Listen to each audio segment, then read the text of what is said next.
maybe a wrap-up question. Duane, we'll start with you. There's a question about your favorite baseball memory. Yeah, that's tough, but I think it goes way back.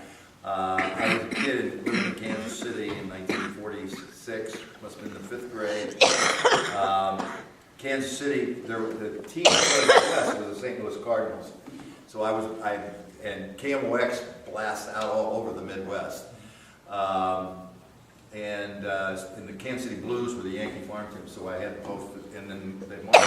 Anyway, I conned my mother into staying home from school to hear the 7th game of the World Series in 1946 when Eno Slaughter scored and broke the Red Sox heart in that game. And I think it's the first time I can remember listening to a game or listening to a World Series game, and I've never forgotten that moment. You know, Pesky held the ball. Pesky held the ball. Yeah, that would be it's so far back, but it's something that I can't. I loved it, and I've been a Cardinal fan ever since. So. Hey, Dan, how about yours? Mine is relatively new. When I was doing research for the book, I got into a lengthy conversation with Minnie Minoso, who was an Negro League player and played for the Chicago White Sox. Is he Dominican? Yeah, no, Cuban. Cuban. And Bob and I talked about doing a book about Martin Vehillo, and so I tracked Minnie down and got into a phone conversation with him. He lapsed. He was started in the early '50s playing ball here in the United States, and I asked him about the Vehillo, and he just started talking, and he would phase in and out of Spanish and English. And so I'm trying to write, I'm saying, Mr. Minoso, call me Minnie. And I'm trying to write all this stuff down. And it was about a 45-minute conversation. It was really great. A lot of fun. How many years did he play? Because he kept coming back. Yeah, he's one of those. He played in like 5 generations. Five decades. Yeah. Bob Gardner, your favorite baseball memory? My son, who played baseball here and went on to play at Westman, also played in the Interstate League here for many years. The Fireman. For the Firemen, yeah. And Jim Boughton was pitching for the Amenia, whatever they are, when John was 40 years old.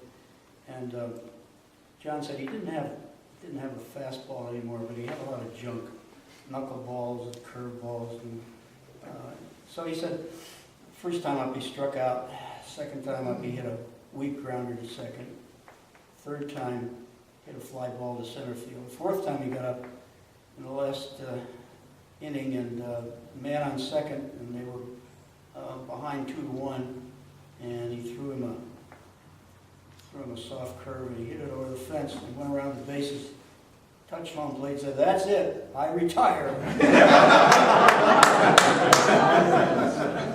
He's played golf ever since. Peter, one besides Babe Ruth's locker?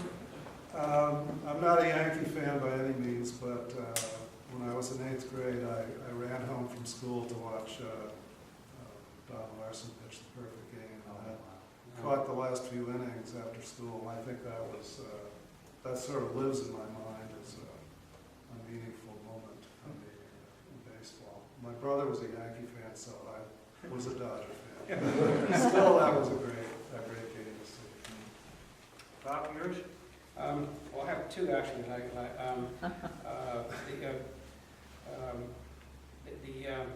At that point, fifth and deciding game, they played best of 5 back then of the American Championship Series. I covered the game, and it was a game where the Yankees led most of the way, but George Brett then tied it with a 3-run homer at the top of the 9th. And I mean, the right guy doing it, and it's at Yankee Stadium. The first year of the renovation at Yankee Stadium, and then Chris Shambles winning the game in the bottom of the 9th with a walk-off home run. And I was there to see a pennant, walk-off. And I was with that game. We were with the 7th game in 1960, which I've cut soccer practice here watching TV, and that was maybe I'd say still the best baseball game I've played. I thought. And One more would be, in 1999, David Cohn, real good guy, we all liked him, and we're always talking to him and whatnot, but at this point, he was with the Yankees, but you can see he was in his twilight, and was on the downside. But on this one day, it was Yogi Berra Day at the stadium, in which Don Larson showed up, to throw a pitch to Don Larson before the game. I'm sorry, well, Larson threw a pitch to Yogi as part of Yogi Berra ceremonies. They have that before the game, and then David Cohn pitches the perfect game against the Expos. So that's only Yankee Stadium that you have that. So I guess and it was there for that, and I thought that was quite a moment too. I'd go with those three. Mine kind of tags off your question, Andrew, and Duane, your response about specialization. And it's as much being a parent as being the guy's been involved in athletics for a long, long time. But it was a recollection of growing up in the city of Minneapolis, right next to a park, and Saturday morning playing the game that never ended. And you got to bat 100 times, and if there was an argument, there was a fight. There wasn't a parent around. You'd go home and have a sandwich, or you'd take a sandwich with you, and you'd go home when it got dark. And if you didn't have the right gear, too bad. And I miss those days. I miss those days a lot. And I think selfishly, the boys today miss those days as well, which is one of the reasons when I walk home at the end of the day on a spring evening and I see a touch football game right out here being played, or I see the kids playing one of those stupid games on Quail Beach, which is the hill on the other side of Quail Dorm, when they're just playing by themselves, a game that they make up. I don't even know what they're doing, but there isn't a coach around. It's not a team. There isn't a uniform. They're just kind of having fun. I miss those days. But What was that book? What did you do? Nothing? Where did you go? Out? well, gentlemen, thank you very much.